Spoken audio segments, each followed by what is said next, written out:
¿Cómo está? ¿Qué tal, Gustavo? Bien, acá, una jornada de trabajo. Bueno, han enviado esta tarde el proyecto el proyecto de ley al Parlamento para obtener mediante la ley las restricciones sanitarias. ¿En qué marco, qué dice el proyecto? ¿Cuáles son los puntos salientes a tener en cuenta, Santiago? Los puntos a tener en cuenta son los que definen con criterios objetivos las diferentes instancias epidemiológicas, del riesgo epidemiológico. Si hay un riesgo bajo, si hay un riesgo medio, un riesgo alto o si se entra en alarma epidemiológica. Todos estos estados son estados que tienen que ver con parámetros objetivos, que no diferencian jurisdicciones, sino que lo que dice es concretamente si uno está por encima de una tasa de incidencia, si uno tiene tensión en el sistema de salud en un porcentaje determinado, entonces debe tomar una serie de medidas que bajen la cantidad de circulación de personas. Arranca con medidas relacionadas a la nocturnidad, a las industrias del espectáculo o del turismo, y luego llega hasta, en el caso de alarma epidemiológica, con un sistema de salud que está con poca capacidad de respuesta, llega al tema que nos tuvo con tanto debate y discusión en este tiempo, la presencialidad en las escuelas. Que ahí también el proyecto marca el índice de incidencia que habría que tener en cuenta para automáticamente suspender en el marco de que crezca. ¿Ustedes han puesto en qué porcentaje este índice de incidencia para cerrar o no distintas actividades? Alarma epidemiológica, que sería el estado más preocupante. Sí. La alarma epidemiológica, la tasa de incidencia es de 500 casos cada 100.000 habitantes, algo que hoy, por ejemplo, en el AMBA está siendo superado. Ahora, tensión en el sistema de salud. Santiago, es altísima, porque estábamos en esta semana fijándonos... Es el estamento más alto. Claro, porque estábamos fijándonos que, por ejemplo, Alemania, con 165 de incidencia, se cierran todo. Cada 100.000 habitantes, ¿no? Claro, lo que pasa es que ellos están en otro proceso de la curva de contagios, entonces pueden fijar otro tipo de parámetros. Lo que nosotros buscamos son parámetros que aparte permitan que la actividad económica continúe, que la actividad económica que se viene recuperando, Gustavo, también continúe. Es tratar de generar ese equilibrio y es fundamental. Siempre con el eje en el cuidado de la salud y en el cuidado de la vida. Y ahí después está otro de los que usted decía, es la velocidad de contagio para tener en cuenta y la disponibilidad de camas, ¿no? Y la disponibilidad de camas, que es central. Vos pensá que nosotros hicimos un esfuerzo muy grande presupuestario, ya lo conté varias veces en tu programa, más de 45.000 millones de pesos invirtieron en el sistema de salud, ampliando más del 40% de las unidades de terapia intensiva en todo el país.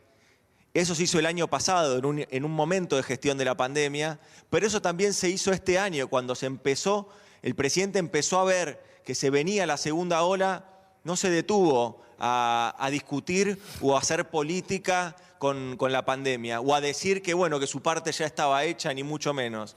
¿Qué hizo el presidente? Instruyó al ministro de Obra Pública, Gabriel Catopodis, para que lleve adelante construcción de nuevas 1.400 camas en todo el territorio nacional. Es decir, se siguen ampliando los 12 hospitales modulares, se sigue ampliando la compra de respiradores y la compra de vacunas, que como bien sabés es una tarea diaria. Obvio. Venimos comprando las vacunas desde el año pasado. El presidente en primera persona negoció con laboratorios y negoció también con líderes mundiales el acceso a la vacuna que están llegando. Las vacunas que están llegando las compró, las trae y las distribuye el presidente Alberto Fernández.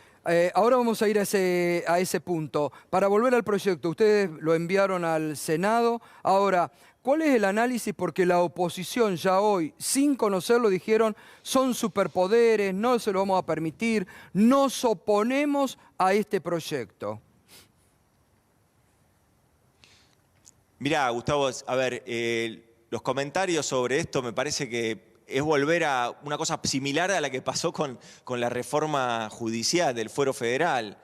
Antes de haber tocado Enter para enviar el proyecto, porque justo es la jefatura de gabinete la que termina enviando los proyectos a las cámaras, antes de enviarle el proyecto ya también se habían opuesto y hablaban de cosas que el proyecto ni siquiera contemplaba. Acá evidentemente les está pasando lo mismo, lo que pasa es que la política los puede querer hacer política con la pandemia y nosotros les decimos que nosotros no estamos dispuestos a hacer política con la pandemia.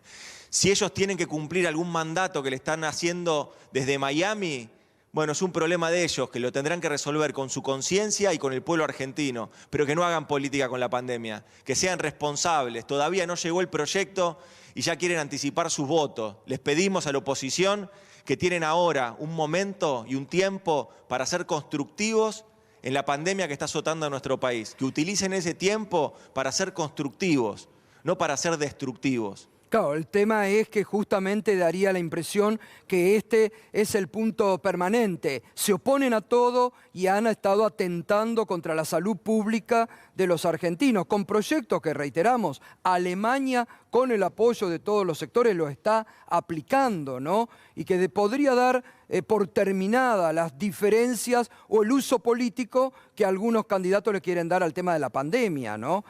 Sería muy bueno para la dirigencia política de la Argentina debatir un proyecto de estas características antes de decir que no, ¿no? Yo creo que es fundamental.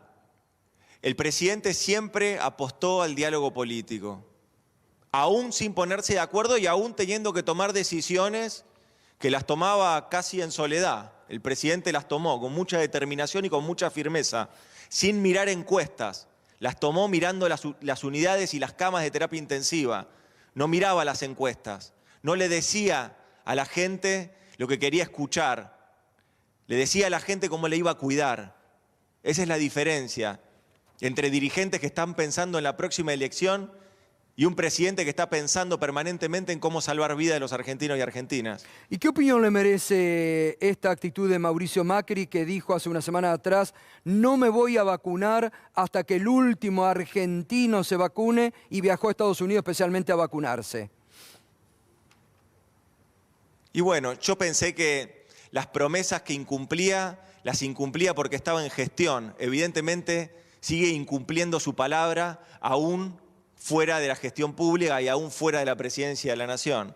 Evidentemente, el expresidente tiene un problema con la valoración de su palabra y con lo que él va diciendo. Me parece que eso fue muy dañino para la Argentina los 4 años que él estuvo al frente del gobierno.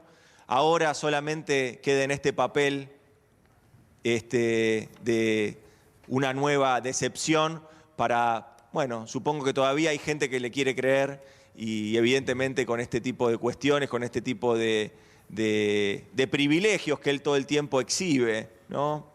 Se fue a vacunar, no solo por lo que dijo, sino que buscó estos atajos de gente con mucho dinero que se va a Miami a vacunarse mientras hacen algún tour de vacaciones. Eso no es lo que le está pasando a nuestro pueblo. Nuestra gente está todavía con mucha fortaleza, está soportando una pandemia y entre todos vamos a salir adelante. Pero la Argentina no es esa. Esa Argentina de ricos para ricos, esa es la Argentina que promovió Macri y que solo benefició a él y a su círculo de amistades. Al resto de los argentinos los dejó endeudados, al resto de los argentinos los dejó sin perspectiva, con destrucción del empleo, con aumento de la pobreza, todo producto de sus políticas públicas.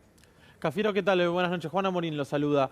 Quería consultarle justamente en torno al proyecto. Si el proyecto se aprobara hoy, la Ciudad de Buenos Aires estaría en situación de alarma epidemiológica, es decir, más de 500 casos cada 100.000 habitantes como tasa de incidencia, lo cual llevaría a cerrar un montón de actividades que hoy están abiertas y que la ciudad sigue resistiéndose. De hecho, se ha resistido ya no a uno, sino a 2 decretos. ¿Considera que la ciudad va a terminar cumpliendo si se llegara a aprobar el proyecto de ley? ¿Hay algo charlado con el jefe de gabinete en las reuniones que se mantuvieron en las últimas semanas? Sobre todo teniendo en cuenta que el mismo sector, Juntos por el Cambio, ya ha dicho, ya está diciendo, nosotros nos vamos a oponer. ¿Cómo considera que se va a trabajar a partir de esto? Porque da la impresión que incluso con un proyecto de ley mediante la ciudad va a seguir resistiendo. Si fuera así, ya no solo incumplen un decreto de necesidad de urgencia que tiene carácter de ley, que está vigente hoy, tampoco cumplen con una política o un instituto tan federal como es el Consejo Federal de Educación, donde opinan todas las provincias, y también ha adherido a esta métrica con respecto a la pandemia. Y vos me decís que incluso estaría la posibilidad de que si hay una ley tampoco la quieran cumplir. Bueno, entonces ellos tienen un problema con la democracia, evidentemente.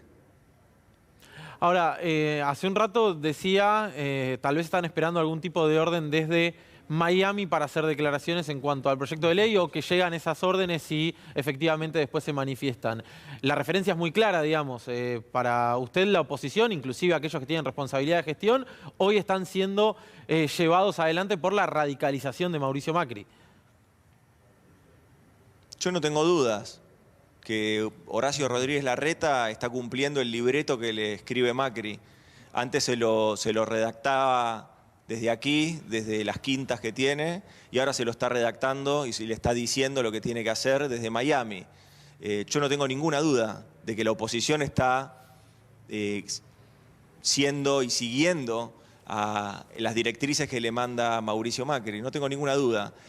Quizás la principal alumna es Patricia Bullrich, pero no tengo ninguna duda de que Macri está atrás de todo lo que está haciendo la oposición y sobre todo el jefe de gobierno de la ciudad. Santiago, por último, hoy estuvieron anunciando créditos para las pymes, una noticia importante para tener en cuenta en esta agenda positiva que tiene el gobierno. ¿Para qué sectores pymes van dirigidos estos créditos y qué montos? Bueno, mirá, Gustavo, ahí está la otra Argentina. Ahí está la Argentina del trabajo, ahí está la Argentina de la producción, ahí está la Argentina que le dijo que no en las urnas a ese modelo de especulación financiera y ese modelo de alta financiarización de la economía. Y abrazó un modelo de producción y de empleo que, aún golpeado por la pandemia, continúa creciendo y continúa dando signos de recuperación sostenida. Ya llevamos más de 9 meses de creación de empleo industrial en nuestro país. Todavía falta mucho, claro que sí, pero hay signos bien positivos de que la industria, la construcción, están dando elementos de recuperación, no solo de actividad económica, sino también de generación de empleo genuino, y eso es muy importante. El día de hoy estuve en Berazategui, en un polo productivo, el polo maderero de Berazategui, en una empresa pyme que allí está avanzando en la robotización, pero robotización con creación de más empleo genuino y de alta jerarquización de sus trabajadores y trabajadoras. Es decir, un proyecto que incorpora más y más la tecnología y a todo el sistema nacional científico-tecnológico de nuestro país. Evidentemente ahí sí hay otra Argentina, en las pymes del conurbano hay otra Argentina. Hoy me llegaron los datos, el Estado también participando de esa recuperación económica, no solo subsidiando las tasas de crédito y la recuperación del crédito productivo en nuestro país, más de 1.000 millones de pesos hoy en la tasa de crédito, en los créditos que se lanzaron para las pymes que incorporan tecnología, sino también todo el sostenimiento que se hizo durante el año pasado en toda la actividad productiva, la actividad pyme sobre todo, que se pudo retener gran parte de los trabajadores y trabajadoras, no solo con los ATP, sino también con el trabajo que se está haciendo a partir del mes de noviembre con el programa de recuperación productiva. El programa de recuperación productiva, para tener solamente un corte, es el programa que todavía sigue asistiendo a los trabajadores críticos, a los trabajadores y trabajadoras de sectores críticos. Allí el Estado sigue presente. El Estado, a la fecha de hoy, se está asistiendo para pagar los salarios del mes de abril a más de 13.000 pymes y empresas de nuestro país. Esto llega a casi 400.000 trabajadores. Bien. Son 5.000 millones de pesos, más de 5.000 millones de pesos que el Estado Nacional va a estar disponiendo para que se paguen los salarios de los sectores críticos. La Argentina está transitando un momento donde todavía la pandemia golpea y golpea muy fuerte, donde tenemos que seguir cuidándonos. Pero el Estado está allí Bien. con la tarjeta alimentar, está allí con los sectores populares y está allí con el cuidado de las fuentes laborales. Santiago, muchas gracias. Buenas noches. Un abrazo. Gracias a ustedes.